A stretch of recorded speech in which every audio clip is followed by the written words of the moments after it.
It's a known fact that Games Workshop hates Xenos races. Very few to no new model releases, nothing upgraded to plastics, and they only exist in the lore to be the Space Marines punching bags. But that's not really true. Games Workshop likes the orcs. They hate all the other Xenos races, and I have an orc army, so let's paint some orcs.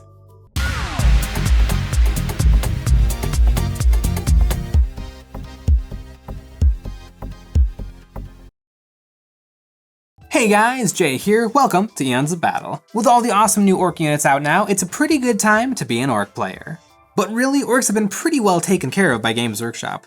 Our plastic-selling overlords seem to have a soft spot for the greenskins. And even though some poor armies like the Eldar and Tau have practically had decades go by without new stuff, orcs have been steadily given plenty of shiny new toys to play with. I remember vividly back in 2014, the older orcs like Pain Boys, Mechs, Meganobs, and Shock Attack guns saw updates to sexy new plastic kits. Along with those, they also received the brand new Flash kits, Mech guns, and Gorkanauts and Morkanauts. After that though, the orcs languished for a time, and some thought that the green guys had been forgotten about by Games Workshop. Until, in 2018, the world was shattered by the release of 5 awesome new orc vehicles. We were introduced to the Shock Jump Dragster, the Custom Booster Blaster, the Death Killer War Trike, the Boondaka Schnaz Wagon, and my personal favorite, the Megatrack Scrapjet. Things were good and we're only getting better. This year we have seen the orc ranks swell even more with the new squig-themed kits. I particularly have my eye set on picking up a copy or two of the Great White Squig, and I don't know if I'll be able to resist the Great Squig Pig-powered Kill Rig. So, with orcs becoming the next big thing, it seems I should get a move on building my orc army.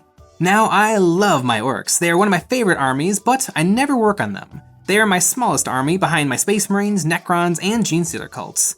If I do the math, I may have less playable points of orcs than this Imperial Knight, making my orcs actually my 5th smallest army, behind Imperial Knights too. But they are so much fun to build and paint. I have spent hours carefully kit bashing and altering every kit I have. I built and painted a huge Eldar army on commission just so I could afford the 7 Orc Warbiker boxes that are in this army. It's a labor of love and it may be my magnum opus, but it is taking too long. If I'm ever gonna get my greenskins on the tabletop, I need to actually get them done. But I don't just want to speed paint them, I want them to be nice. And if I speed paint them, I'm not gonna get them to where I want them to be. So I'm gonna break this down into a bite-sized chunk. I'm gonna paint 3 Orc Warbikers. Now, because my orcs are my newest 40k army, I can throw the full weight of my hobby experiences at them, and I've come up with lots of tips and tricks on how to paint them to a very high level without having them take absolutely forever. And hopefully if I get a few orc models painted, it'll revitalize my interest in orcs and it'll help me snowball into finishing this green army. Now it's time to hunker down, break out the green paint, and Nike, just do it.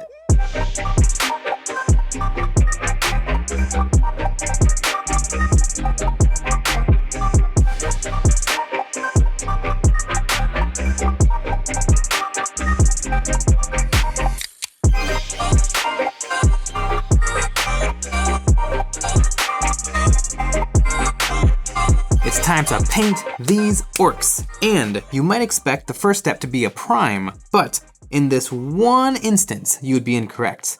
The way I paint my orcs is I want to get a very, very shiny metal, and the way I do that is I apply my super shiny metal, which is Vallejo liquid silver, directly onto the bare plastic. The best way to get a shiny metal effect is to put your metallic directly over a glossy surface, and the glossiest surface I can think of is the bare plastic. So that is exactly what I'm gonna do. This liquid gold paint needs a lot of shaking and is pretty temperamental to work with, but it produces great results. I carefully used a pipette to get the liquid silver from the pot to my Badger Patriot 105 airbrush. Then I sprayed it onto the model. Now it might look a little glittery under the magnification of the camera, but in person it's super smooth. You're seeing the tiny particles of metal reflecting my lights. Then I prepared myself some liquid copper to brush on to add more variety in the metal base coat. It's important to only thin with alcohol with this paint. Water will react instantly and it'll make it turn into a rusty, sticky clump. This paint is really neat, but I am currently shopping around for an acrylic replacement. The process of painting with alcohol is annoying. Please leave a comment on your shiniest acrylic paints. I need to know. I took a careful look at the model and picked out details here and there to make copper. This variety will make my metal base coat more interesting to look at down the road. Vroom vroom. When cleaning my brush, I have 2 wash cups, one to knock most of the paint off and then another one to get the brush 100% clean. I do the same thing for oils and mineral spirits. This saves me on thinner as I can get away with 2 small cups instead of 1 big mug. And just like that, the bike is completely base coated. Pretty quick, no prime, a couple of metallic base coats, and it is reaching this stage where it already looks like something. Now it's time to finish off the bike with some washes. For washes, I'm using some Contrast Agro's Dunes, Agrax Earthshade, and Nuln Oil.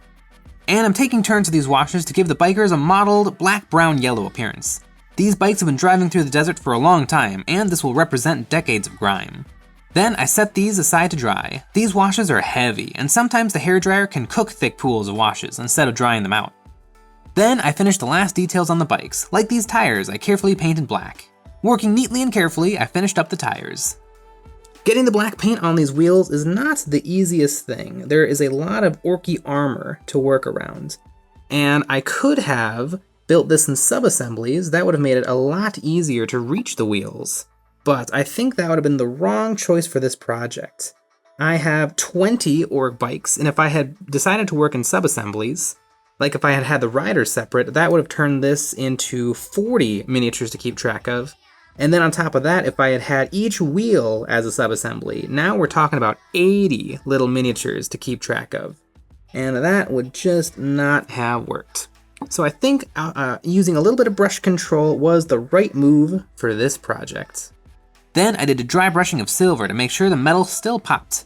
The recesses are dark, but the edges are bright. I used my nice poofy army painter dry brushes for this. I really like them. And lastly, some of these bikes have squig horns and teeth. So I mixed up a brown tan and a brown tan. First, I base coated these with brown, then I put brown tan about halfway down the tooth, then I took tan and a sharp brush and made long strokes of light tan running the whole length of the horn. And there is a bike, 100% finished. And just like that, my orc bikes are done. They're looking schnazzy, and because of all my tips and tricks, they were super easy, barely an inconvenience.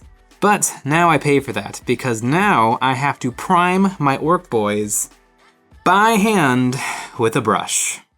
This step is somewhat optional, but I like to paint with contrast washes and glazes, and those will look weird if the orc has an undercoat of chrome. So I used a gray primer and gave the entire orc a base coat.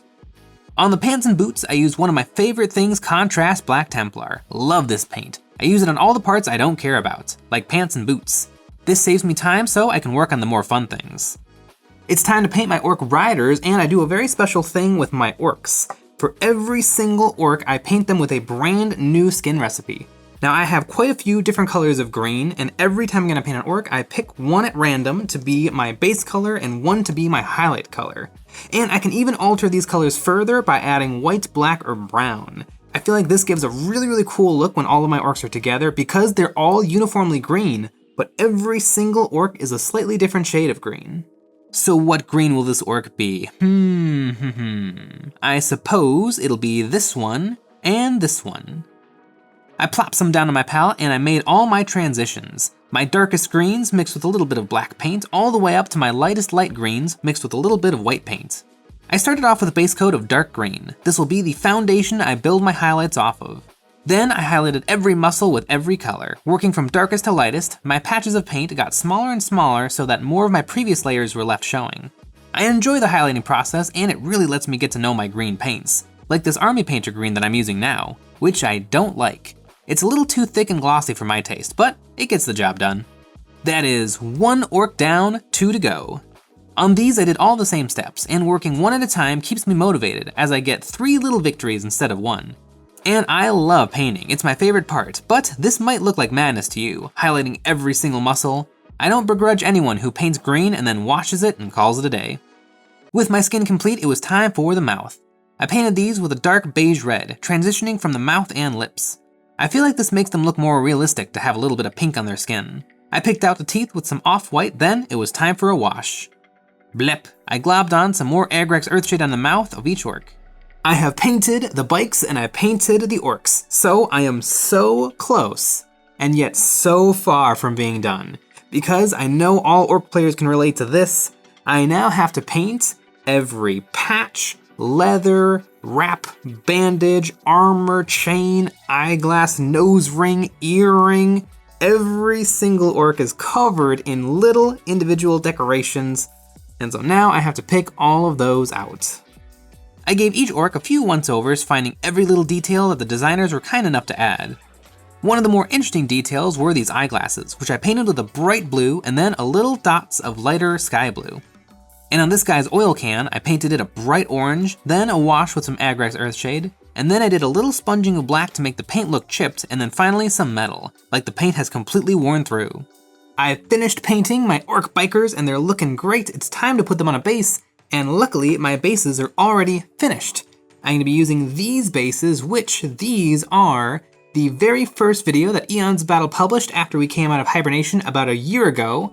These are the Easy Scenic Bases Rocky Desert. We sure have come a long way with EonsOfBattle in just 1 year. We still make plenty of basing videos, but we have longer, better, sexier videos, covering many more topics. And we even have a Patreon. That's right, if you like the videos we make and want more, the best way to support us is by becoming a member of our Patreon. Over there, you'll gain access to some behind the scenes, voting on what models I paint live here on YouTube, a live hobby hangout every week, and more. With that said, let's finish up these orc biker bad boys. I glued my bikers down with super glue, and no, this is not an amazingly strong bond, yet. Once the biker was stuck down, I added lots more super glue and baking soda. The baking soda will make the glue dry instantly. This will create a lot more surface area between the wheels and the base. And I'll be covering up these glue connections with lots of pigments. This stuff is messy, so I brought out a cutting mat. I'm going to be using yellow, orange, and just a little bit of red. I took a big dry paintbrush and pressed this into the bases, mixing in some orange too. This will give me my dry Mad Max look. I also brushed on some yellow, orange, and red onto the bikes. Some pigments will fall off, but a lot of it will find every nook and cranny on the base and give them that dry, dusty look. I mixed some yellow pigments with water to make a paint, and I put this on the wheels. Naturally, these ridiculous orc wheels would gather a lot of dirt and dust, and it'll help sell that these bikers have been driving through the desert wastelands 24/7. Lastly, but not leastly, I painted the rim of the base, and for my orcs, I used tan. That's right, tan paint. Take that, black base rim folks. There are 3 orc war bikers, and when I place these next to my other bikers, I can hear the Mad Max noises. Vroom, vroom.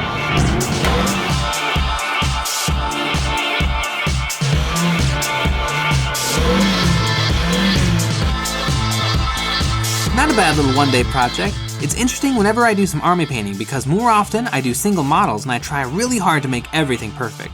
But on something like this, I cut a lot of corners, I leave a lot of stuff unfinished, but in the end, I have something I'm very happy with. I was a little hesitant to paint these bikers because the last time I really got burned. I remember vividly about a year ago, I painted up 5 orc war bikers and it was a slog. But since then, I have gained a lot of painting experience, and I think 5 was too many. 3 is just the right number, it makes for a fun little one-day project, and now this means I have 10 orc bikers painted and 10 more to go. 3 more days of painting and then I'll have something I am very happy with. Looking at how badass the metal and green looks on these orcs, and knowing that my orc pile of shame is shrinking, I need to start thinking about what I want to buy to add to this army. And I think it might be the brand new kill rig.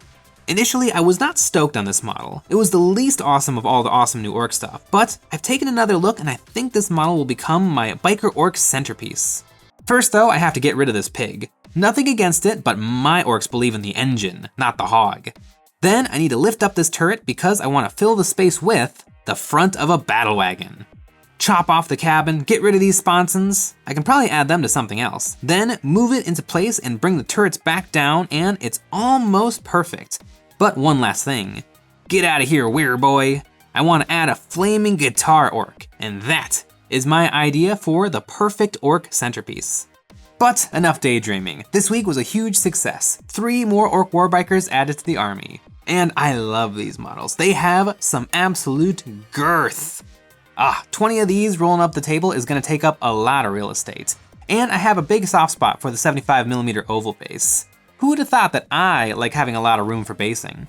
My orcs have languished for too long. It's time to get a move on and finish this army of green and chrome. I hope you guys enjoyed the video. The orc bikers are the reason I have an orc army, and I wonder what is the model that sold you on your army? Let me know in the comments below, but now it's time for the real star of the show, this week's EOB Complete submissions. We put out a challenge to our community to send us before and after photos of their recently finished models to be immortalized in our videos. If you want to join in the fun, you can submit a before and after photo of your painted mini to our Discord server, which you can find in the description below, or you can post it to Instagram with the hashtag EOBcomplete. Without further ado, let's look at and get inspired by what the folks have finished this week. A Halfling Adventurer by The Happy Heretic, an Orc Zodgrod Wartsnaga by Purple Spark Alice, a Giant Beaver by Decimation, a Big Ol' Hermit Crab by Woe77, some Space Marine Eliminators by Ryan Y, a Coffin Mimic by Cry Ekowitz, some Primaris Hellblasters by Dorn's Son, a Necron Doomstalker by The Brush Breaker, a Squad of Plague Marines by Lookaz, a Big Ol' Space Marine by Chembro Slice, a Custom Demon Prince by Coek 15324, a Custom Custodian Dreadnought by Brother Captain Brutus, an Orc Commando Knob by 40k Guy, a Butcher of Karadov by Akumakaj, a Dark Elf by Wombat74, a Vostroyan Sniper by Orange, a Cragnose by Ben Body Rolls, a Space Marine Banner by Junkheart, some Saurus Warriors by Backup 1452, a Chaos Space Marine by Bastion, a Desert Bunny by Edscar, a 1-to-1 Star Wars Battle Droid by Khan Industries, some Assault Intercessors by Warlix, a Plague Marine with Icon by Muckle, and a Space Marine by Megaslade. Congratulations to everyone for a job well done. It's no small feat to get paint on minis, and you all should feel really proud. Nothing gets the hobby juices flowing like finishing a project, and we all thank you for sharing your work, motivating us and the hobby community to paint our plastic. Thanks for sharing.